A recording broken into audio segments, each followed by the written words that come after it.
Bismillahirrahmanirrahim. Assalamualaikum warahmatullahi wabarakatuh. Ahlan wa sahlan ke channel Ustazah Azimah. Jom belajar PQS. Kelas kita pada hari ini ialah PQS Silibus Tingkatan 4, bidang ayat kefahaman, mata pelajaran yang ke-9, tajuknya ialah ihsan terhadap ibu bapa. Anak-anak bolehlah rujuk di dalam buku teks muka surat 54 hingga 62. Jom mengembara bersama Ustazah di dalam dunia ilmu. A'udzu billahi minasy syaithanir rajim. Bismillahirrahmanirrahim. Wa wassayna al-insana biwalidayhi hamalathu ummuhu wahnan ala wahnin wa fisaluhu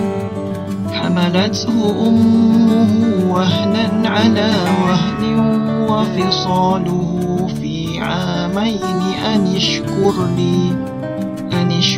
لي ولوالديك إلي المصير وإن جاهداك على أن تشرك بي ما ليس لك به علم فلا تطعهما وصاحبهما في الدنيا معروفا واتبع سبيل من أناب إلي ثم إلي مرجعكم فأنبئكم بما كنتم تعملون. صدق الله العظيم.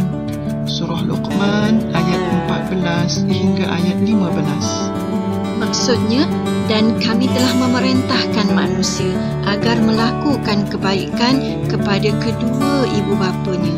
Ibunya telah mengandungkannya dalam keadaan lemah, iaitu dari awal mengandung hingga akhir menyusunya, dan tempoh menceraikan susunya adalah dalam tempoh 2 tahun. Bersyukurlah kepada aku serta kepada kedua ibu bapa kamu, dan hanya kepada aku tempat kembali. Dan jika mereka berdua mendesakmu supaya engkau mempersekutukan denganku sesuatu yang engkau tidak mengetahui sesungguh adanya, maka janganlah engkau taat kepada mereka, dan bergaullah dengan mereka di dunia dengan cara yang baik, dan turutlah jalan orang yang telah kembali kepadamu. Kemudian kepada akulah tempat kembali kamu, maka aku akan menerangkan kepada kamu segala yang kamu telah kerjakan. Mari kita sama-sama hayati intisari daripada ayat yang telah dibacakan tadi. Intisari yang pertama ialah Allah menjelaskan mengenai nasihat Luqman, iaitu nasihat Luqmanul Hakim kepada anaknya supaya bersyukur kepada Allah.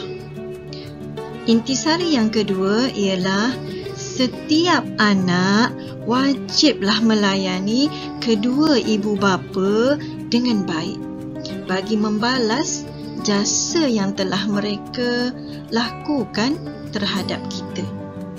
Dan intisari yang ketiga ialah mentaati kedua ibu bapa dalam perkara syirik adalah dilarang dalam apa jua bentuk sekalipun. Maknanya di sini kita boleh taat kedua ibu bapa kita selagi mana ianya tidak bercanggah dengan perintah Allah, ya, ataupun tidak bercanggah dengan hukum syarak. Mari kita perhatikan pula antara hak dan kewajipan anak terhadap kedua ibu bapa. Ya, ada banyak sebenarnya hak dan tanggungjawab anak terhadap kedua ibu bapa ni.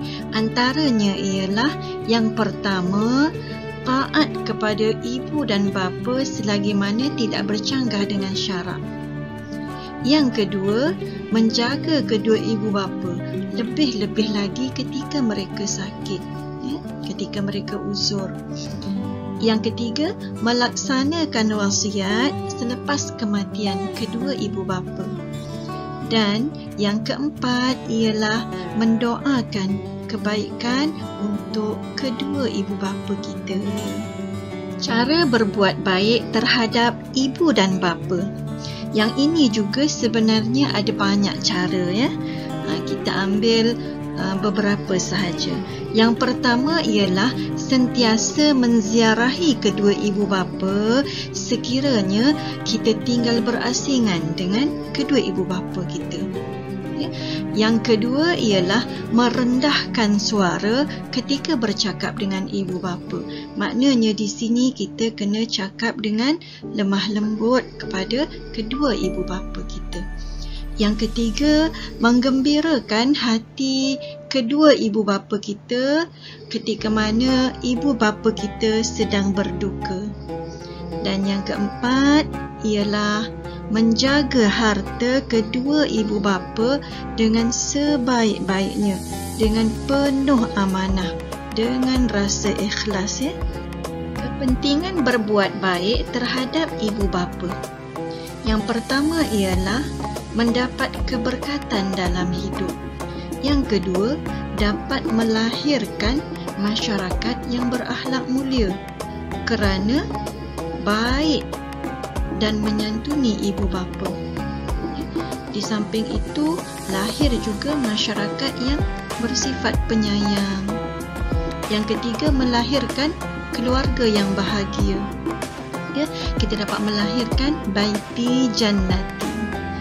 Dan kepentingan yang keempat ialah menjadi asbab kepada anak-anak dapat masuk ke dalam syurga Allah, insya-Allah, kerana kita berbuat baik kepada kedua ibu bapa kita. Galakkan berbuat baik kepada ibu bapa. Terdapat satu hadis yang menggalakkan kita berbuat baik kepada ibu bapa. Hadisnya bermaksud daripada Abdullah bin Amru bahawa Nabi SAW bersabda, redha Allah terdapat pada redha seorang ayah dan kemurkaan Allah juga terdapat pada kemurkaan seorang ayah. Hadis riwayat At-Tirmizi. Apakah antara usaha dan tindakan yang boleh kita lakukan untuk berbuat baik kepada ibu bapa, sama ada semasa ibu bapa kita masih hidup dan sama ada selepas ibu bapa kita meninggal dunia? Yang pertama ialah semasa hayat ibu bapa kita. Apa yang kita boleh lakukan ialah kita boleh berbuat baik kepada ibu bapa kita dalam semua urusan. Yang kedua, kita boleh menghormati ibu bapa kita selama mana penghormatan itu ataupun hormat kita kepada ibu bapa kita terhadap perkara-perkara yang dibolehkan oleh Islam. Dan yang ketiga, kita boleh membantu ibu bapa kita dengan penuh keikhlasan. Seterusnya, kita sanggup berkorban untuk ibu ayah kita, sebagaimana mereka telah banyak berkorban untuk kita. Dan seterusnya, apa pula yang boleh kita lakukan selepas kematian kedua ibu bapa kita? Walaupun mereka telah tiada, Allah masih beri peluang kepada kita untuk kita melakukan kebaikan kepada ibu bapa kita. Antaranya ialah kita boleh berdoa untuk kedua ibu bapa kita. Kita boleh doakan mak ayah kita. Kita boleh mohon kepada Allah supaya Allah ampunkan dosa kedua ibu bapa kita, supaya Allah beri keluasan kubur kepada ibu bapa kita, dan macam-macam lagi doa yang kita boleh pohonkan untuk kedua ibu bapa kita. Seterusnya, kita boleh menziarahi kubur ibu bapa kita. Kenapa? Sebab itulah tempat akhir yang kita lihat ibu bapa kita. Seterusnya, kita boleh menghubungkan silaturahim dengan sahabat-sahabat ibu bapa kita walaupun ibu bapa kita telah tiada. Dan juga antara kebaikan yang boleh kita lakukan untuk ibu ayah kita setelah mereka meninggal ialah kita lunaskan hutang piutang mereka sekiranya ibu bapa kita mempunyai hutang. Itulah antara usaha-usaha dan tindakan-tindakan yang boleh kita buat untuk kita terus berbakti kepada ibu ayah. Sebagai penutup kepada tajuk pelajaran kita pada hari ini, mari kita sama-sama lihat apakah antara pengajaran ayat yang kita boleh dapati pada hari ini. Pengajaran yang pertama ialah kita hendaklah menjauhi perbuatan syirik kerana ia merupakan dosa besar yang tidak diampunkan oleh Allah Subhanahu wa taala.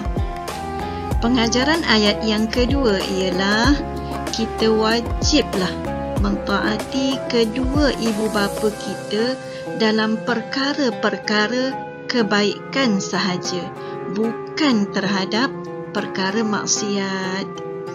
Dan pengajaran yang ketiga ialah setiap Muslim hendaklah bersyukur dengan kurniaan nikmat yang banyak, terutamanya ialah nikmat iman.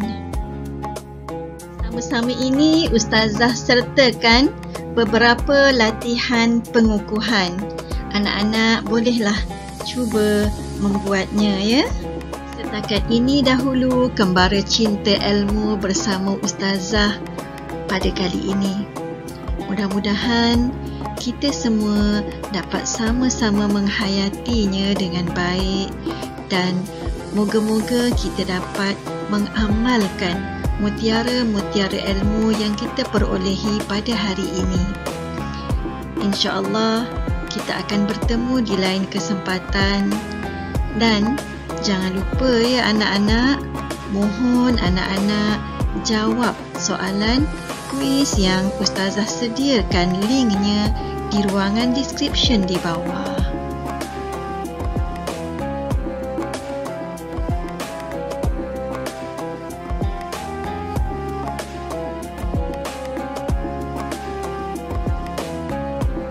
Sekian, terima kasih. Wabillahi taufiq wal hidayah. Wassalamualaikum warahmatullahi wabarakatuh.